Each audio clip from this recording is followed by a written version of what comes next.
کوئی ملک بنانے کو بھی تو محنت کرے نا, کوئی دین کے آفاقی پیغام اور آفاقی قدروں کی بحالی کے لیے بھی کوشش کرے نا. سطحی سوچیں, تمام شہر جلے بس ایک میرا گھر نہ جلے. کوئی ایسا کام, کوئی ایسا معاملہ, کوئی ایسی چیز جو آفاقی ہو, جو بڑی ہو. آپ کی سوچیں اگر تھوڑی سی بھی وسعت پیدا کر دیں تو اللہ تعالیٰ اس میں آپ کے لیے برکت پیدا کر دیتا ہے. آپ تھوڑا سا ذوق پیدا کریں, تھوڑا سا. میرے اسا فرمایا کرتے تھے, مدرسوں کے بچوں سے پیار کرتے رہنا, خدا اپنے بچوں پہ ویسے ہی رحمت کرتا رہے گا. کسی غریب کی اشکشوئی کرتے رہنا, گھر کا چراغ خود بخود ہی جلتا رہے گا. سوچیں چھوٹی ہیں, سطحی ہیں, ہمارا مفاد چھوٹا ہے, ہم اس کے اندر وسعت لانے کو تیار نہیں ہوتے, چھوٹا لالچ برپا کرتے ہیں, حضور بڑی سوچ دیتے. سراقہ بن مالک کہتے ہیں کہ ابو جہل نے کہا کہ 100 سرخ اونٹ ملیں گے جو حضور کو معاذ اللہ گرفتار کرے گا. میں 100 سرخ اونٹوں کے لالچ میں گیا اور میں حضور تک پہنچ گیا. وہ تو حضور نے حکم دیا تو زمین نے میرے گھوڑے کے پیر پکڑ لیے, اندر دستے چلے جا رہے تھے. کہتے ہیں میں نے کہا کہ حضور میں 100 سرخ اونٹ کے لالچ میں آیا ہوں. اس زمانے میں سب سے بڑی سلطنت کیسر روم کی تھی, اور اس کی جو شے سب سے زیادہ مشہور تھی وہ سونے کے کنگن تھے. ظاہری طور پر بڑا بادشاہ اور بڑی چیز ہاتھوں میں. آپ خاص غور کریں میں کیا کہنے لگا ہوں. او سنگیو, وہ کہتے ہیں میں آیا تھا 100 سرخ اونٹ کے لیے. تو حضور مجھے فرمانے لگے تو 100 سرخ اونٹ کے پیچھے میں ہے اور میں تیرے ہاتھوں میں کسرا کے کنگن دیکھ رہا ہوں. او بھائی اس سے باہر نکل, اب تو 100 سرخ اونٹوں سے, یہ بھی کوئی بات ہے؟ اتنا چھوٹا مفاد رکھنے کا کیا مطلب ہو؟ آپ اپنی زندگی میں بڑی اور آفاقی سوچ پیدا کریں. امام غزالی کہتے ہیں تو بانٹنے کا ذہن تو بنا, خدا تجھے بانٹنے کی توفیق بھی عطا کر دے گا. ذوق تو پیدا کر, لیکن نہیں. چھوٹی چھوٹی باتیں, تھکی تھکی باتیں, کچی کچی باتیں, کمزور کمزور سہمے سہمے سے لوگ, او حالات کے سہمے ہوئے لوگوں کو بتا دو حالات بدل جاتے ہیں, کوئی ایک جیسے نہیں رہتے. ہر وقت کمزور بات کرنی اور ہر وقت جناب انداز. حضرت سیدنا امام زین العابدین بڑا بانٹا, انہوں نے سوچ بہت بڑی تھی. یعنی آفاقی مزاج کے لوگ, اونچے قد کا مزاج, اونچے رویے. ایک بندہ آپ کے پاس آیا تو اس نے آ کے کہا حضور میں بھوکا ہوں, مجھے کھانا چاہیے. تو امام صاحب نا اونچی اونچی آواز میں رونے لگ گئے, رو پڑے, درد کے ساتھ روئے. پھر گھر گئے, کھانا تھیلے میں باندھ کے سامان لائے اور لا کے نا دیوار کے ساتھ رکھ دیا. اس کو بلایا, کہنے لگے فلانی دیوار کے ساتھ میں نے کھانا رکھا, اٹھا کے لے جا. آپ کے صاحب زیادہ کہنے لگے ابا جی ایک تو رونا آپ کا میری سمجھ میں نہیں آیا, لوگ سوال کر ہی لیتے ہیں, اور پھر یہ کہ آپ نے دیوار کے ساتھ رکھا تھا, اسے دے دینے میں کیا حرج تھا. تو امام صاحب فرمانے لگے پتر رویا اس لیے ہوں کہ یار وہ بھوکا تھا اور مجھے پتہ ہی نہیں تھا. پتہ نہیں کتنی بھوک سے کہ اسے کہنا پڑا ہے. درد آیا ہے کہ خدا سوال کرے گا کہ تیرے پڑوس میں بندہ بھوکا تھا, اس گلی میں بھوکا تھا, تجھے پتہ ہی کوئی نہیں تھا. رو پڑا ہوں کہ مجھے خبر ہونی چاہیے تھی. اور وہاں اس لیے رکھا ہے کہ ہمیشہ لینے والا ہاتھ دینے والے ہاتھ سے چھوٹا ہوتا ہے. لینے والا ہاتھ نیچے ہوتا ہے, دینے والا اوپر ہوتا ہے. آپ فرماتے ہیں میری طبیعت نہیں مانتی کہ کسی مومن کا ہاتھ میرے ہاتھ کے نیچے آئے. یہ سارے ہاتھ شانوں والے ہیں, لہذا میں ہاتھ سے پکڑاتا ہی نہیں. میں کسی کی نظر کیوں جھکاؤں, کیوں کسی کو اس طرح کا کروں کہ اس کی نظریں جھک جائے میرے سامنے کہ مجھے اس نے دیا ہے اور وہ شکر گزار بنے. میں یہ کام, اس کسی نے کہا تھا نا کہ یوں تو ہر ایک کو شیطان سے ڈر لگتا ہے, اور مجھ کو اس دور کے کچھ انسانوں سے ڈر لگتا ہے, اور جس کی ہر بات میں پوشیدہ ہو نشتر کی چبھن, ایسے ہر صاحب احسان سے ڈر لگتا ہے. اس نے احسان کر کے پھر نشتر چبھونے, اس سے ڈر آتا. فرمایا میں نہیں چاہتا. اتنی بڑی سوچیں جب لوگوں کی ہوتی ہیں تو پھر میرے بھائی انداز اور ہوتے ہیں. کچھ لوگ ایسے ہوتے ہیں کہ وہ پہلے قوم کا درد رکھتے ہیں, لیکن پھر جب انہیں دولت مل جاتی ہے, کوئی عہدہ مل جاتا ہے, پھر اس طرح کے نہیں رہتے. بعض لوگ پہلے نیک ہوتے ہیں, بڑے پرہیزگار ہوتے ہیں, غریبوں کا درد رکھتے ہیں, ان کی سوچیں سلجھ, پھر ان کو عہدہ مل جاتا ہے, پھر آہستہ آہستہ وہ کہنے لگ جاتے ہیں سارا ٹھیک ہے جی, کدھر ہے مہنگائی, کچھ بھی نہیں. جب بندہ جب تک کرائے کی گاڑی میں سفر کرتا ہے تب تک تو وہ کہہ رہا ہوتا ہے کہ کتنا کرایہ بڑھا دیا آپ نے, 5 روپے اضافہ کر دیا. اور جب وہ اپنی گاڑی میں بیٹھے, پھر وہ جو بس کے پیچھے ہوتے ہیں وہ بیوقوف نظر آتے ہیں. کیا ہوں, اب تو اس کے پاس پجارو ہے, اس کو کیسے وہ لوگ اب بھلے نظر آئیں گے. لیکن وہ بھائی ابھی بھی ہیں کچھ گھر جہاں رات کو یہ ڈسکس ہوتی ہے کہ شادی آ گئی ہے ملتان, تو کرایہ کہاں سے پورا کرنا ہے, کرایہ تھوڑا ہے لہذا بچے رہنے دو, خود چلے جاتے ہیں, وہاں کچھ دینا دلانا بھی پڑے گا. ابھی بھی ہیں لوگ جو بیچارے ادھار پکڑ کے بیاہ پہ کرایہ لگاتے ہیں, لیکن جب سوچ کسی کی وہ رہتی نہیں.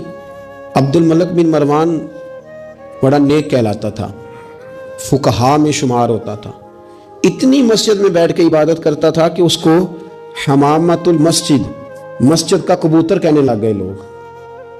لیکن پھر اس کے خلیفہ بننے کا اعلان ہوا، جس دن اعلان ہوا اس دن بھی مسجد میں بیٹھا تھا۔ پھر اس نے قرآن مجید رکھ کے نا الماری میں، تو کہنے لگتا ہے اب میری اور قرآن کی جدائی ہونے لگی۔ پھر وہ یہی شخص تھا جس نے حجاج بن یوسف جیسا ظالم آدمی گورنر بنایا۔ یہ وہی تھا جس کے دور حکومت میں حضرت عبداللہ بن زبیر جیسے لوگ شہید کیے گئے۔ بس وہ کیفیت ہی نہیں رہی، منصب مل گیا، عہدہ مل گیا تو ختم ہو گئی بات۔ لیکن کچھ لوگ حضرت عمر بن عبدالعزیز کی طرح کے بھی آئے، اتنا قیمتی لباس پہنتے تھے کہ دنیا عش کر اٹھتی تھی، لیکن وہی عمر بن عبدالعزیز تھے کہ جب خلیفہ بنے تو پھر انہوں نے کہا اس طرح کا پہنوں گا جس طرح کا میری رعایا کا غریب آدمی پہنتا ہے۔ بیوی سے کہنے لگے مجھے رکھنا ہے کہ مال دولت رکھنا ہے؟ اس نے کہا آپ کو رکھنا ہے۔ وہ ایک خلیفہ کی بیوی، ایک بادشاہ کی بہن، ایک بادشاہ کی بیٹی تھی، پر سارے زیور خیرات کر دیے، غریبی کی زندگی گزاری۔ کچھ لوگ نہیں بدلتے، کچھ عہدہ آ گیا، مال آ گیا، روح بھی بدل گیا، کہانیاں ہی اور ہو گئیں۔ یعنی گاؤں سے آ کر پڑھنے والے بھول ہی گئے کہ کس کی ماں نے کتنا زیور بیچا تھا، پھر ان کے حالات بھی بالکل تبدیل ہو گئے، انہیں پتہ ہی نہیں ہم کیا تھے۔ سنو نا، حضرت صدیق اکبر رضی اللہ تعالیٰ عنہ کچھ بچیوں کا دودھ عصر کے وقت جا کے دھو کے آیا کرتے تھے، ان کو دیتے تھے۔ جس دن خلیفہ بن گئے تو ایک بچی نے آ کے پوچھا حضور اب وہ بکریوں کا دودھ کون دھویا کرے گا؟ تو آپ فرمانے لگے کیا خلافت مجھے خدمت خلق سے روک دے گی؟ وہ کام میں اپنی آخرت کے لیے کرتا تھا، کرتا ہی رہوں گا، میں نہیں بدلوں گا، میں وہی ہوں حضور کا غلام۔ بلکہ کنز المال میں ایک روایت تو ایسی ہے کہ کلیجہ منہ کو آتا ہے، ایک اونٹ گم ہو گیا مال غنیمت کا، سیدنا فاروق اعظم اونٹ ڈھونڈتے ہیں، کبھی ادھر بھاگتے ہیں، کبھی میری ذمہ داری ہے، مجھ سے قیامت میں سوال ہوگا، اور یہ مسلمانوں کا مال ہے، میں اس کا امین، ادھر بھاگتے۔ ایک شخص نے کہا حضور آپ بیٹھ جائیں، کسی غلام کی ڈیوٹی لگائیں۔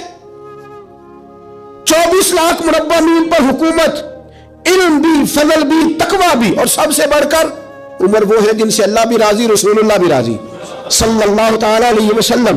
حضرت عمر سے کہا بیٹھ جائیں، غلام کی ڈیوٹی لگائیں۔ حضرت عمر نے رخ پھیر کے دیکھا اور اس بندے کی طرف دیکھ کے کہنے لگے میں بھی تو ایک غلام ہی ہوں۔ کیا ہوں میں؟ ایک غلام ہی ہوں، میں ایک غلام ہی ہوں، ایک تے محل چڑھایا سانیاں، غلام ہی ہوں میں، کیا ہوں میں؟ جب آپ نے یہ لفظ کہے تو بندہ کہتا ہے نارمل بات تھی، میرے بھی آنسو نکل آئے، یار یہ بھی کوئی انداز ہوتا ہے۔ لیکن بھول گئے لوگ، اپنوں کو بھول گئے، اپنوں کو بھول گئے، اپنے قریبیوں کو بھول گئے۔ دولت آئی تو پھر وہ محلہ پسند نہ آیا، پھر گھر سوسائٹی میں بن گیا، پھر یار بدل گئے، پھر رشتہ داریاں بدل گئیں، پھر حالات اور ہو گئے۔ اپنی سوچیں بڑی کریں، ذہن بڑا کریں، اپنے اندر تغیر نہ لائیں۔ آپ آفاقی بن جائیں، ذہن بڑا ہو تو خدا عطا بھی بڑا ہی کرتا ہے۔ اللہ سمجھنے کی توفیق عطا فرمائے۔ آخر دعویٰ